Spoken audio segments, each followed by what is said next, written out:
হিন্দুসকলৰ কাৰণে বেলেগ, মুছলমানসকলৰ কাৰণে বেলেগ। যাৰ কাৰণে আমি দেখা পাইছোঁ যে যোৱা সময়ছোৱাত বিশেষকৈ মুছলমান মহিলাসকল কেৱল পণ্য সামগ্ৰী হিচাপে, ভোগৰ সামগ্ৰী হিচাপে, সামাজিক মৰ্যাদা নোহোৱাকৈ জীয়াই থাকিবলগীয়া হৈছিলে, সন্তান উৎপাদন কৰা যন্ত্ৰত পৰিণত হৈছিলে। অৰ্থাৎ মুছলিম পাৰ্চনেল ল, শৰীয়তৰ দোহাই দি যি মুছলিম পাৰ্চনেল ল বলবৎ হৈ আছিলে, ইয়ে মুছলমান মহিলাসকলক ব্যক্তিগতভাৱে, সামাজিকভাৱে, অৰ্থনৈতিকভাৱে প্ৰাপ্য অধিকাৰৰ পৰা বঞ্চিত কৰি আহিছিলে।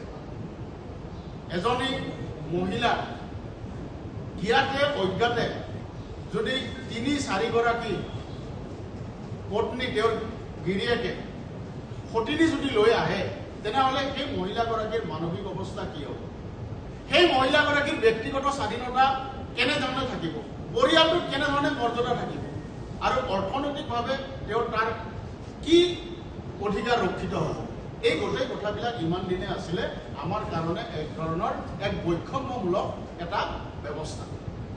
আৰু আমি সকলোৱে জানো যে ভাৰতীয় জনতা পাৰ্টি আৰু ভাৰতীয় জনতা পাৰ্টিৰ পূৰ্বসূৰী যিটো ৰাজনৈতিক দল আছিলে জনসংঘ, জনসংঘই 1967 চনতে কৈছিলে, নিৰ্বাচনী ইস্তাহাৰত কৈছিলে যে যদি জনসংঘ ক্ষমতালৈ আহে তেনেহ'লে ভাৰতবৰ্ষত UCC বলবৎ কৰিব। অৰ্থাৎ আমাৰ ভাৰতীয় জনতা পাৰ্টিৰ পূৰ্বসূৰী দল জনসংঘ আৰু আমাৰ বিচাৰ পৰিয়ালৰ এটা দীৰ্ঘদিনীয়া এটা প্ৰচেষ্টা আছিলে যে ভাৰতবৰ্ষত সকলো নাগৰিকৰ কাৰণে সমান আইন প্ৰতিষ্ঠা কৰা, অৰ্থাৎ সকলো নাগৰিকৰ কাৰণে সমান অধিকাৰ প্ৰতিষ্ঠা কৰা। আৰু তাৰ কাৰণে দীৰ্ঘদিনীয়া যুঁজ, যেনেকৈ সংবিধান সভাত বিতৰ্ক হৈ নিৰ্দেশাত্মক যিটো মৌলিক অধিকাৰ হ'বলগীয়া বিষয়টো নিৰ্দেশাত্মক নীতিলৈকে গুচি গ'ল, ঠিক তেনেধৰণে জনসংঘৰ দিনৰ পৰা বিজেপি আৰু বিচাৰ পৰিয়ালৰ এই যুঁজ দীৰ্ঘদিন ধৰি চলি থাকিলে। আৰু আজিলৈকে সৰ্বাত্মকভাৱে এই আইনখন প্ৰণয়নৰ ক্ষেত্ৰত বিৰোধী দলসমূহে, বিশেষকৈ কংগ্ৰেছ আৰু কিছু বিৰোধী দলে আজিৰ তাৰিখতো কেৱল মুছলমান তুষ্টিকৰণৰ কাৰণে আমাক বাধা প্ৰদান কৰি আহিছে।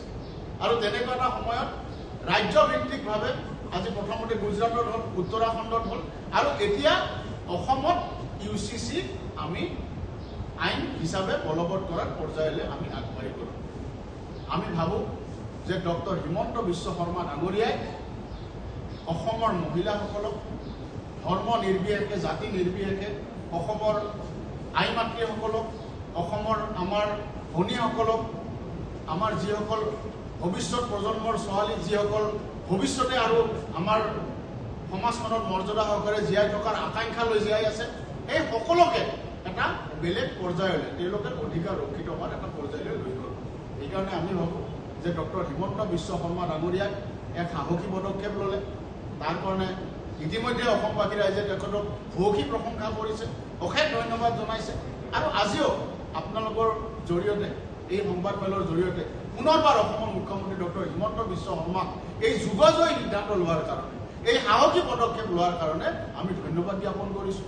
অসম বিধানসভাৰ প্ৰতিগৰাকী সদস্য যিসকলে এই বিলৰ সপক্ষত, আইনত পৰিণত কৰাৰ সপক্ষত তেওঁলোকে যুক্তি প্ৰদৰ্শন কৰিলে আৰু ভোটদান কৰিলে, আমি সকলোকে এই সংবাদমেলৰ জৰিয়তে ধন্যবাদ জ্ঞাপন কৰিছোঁ।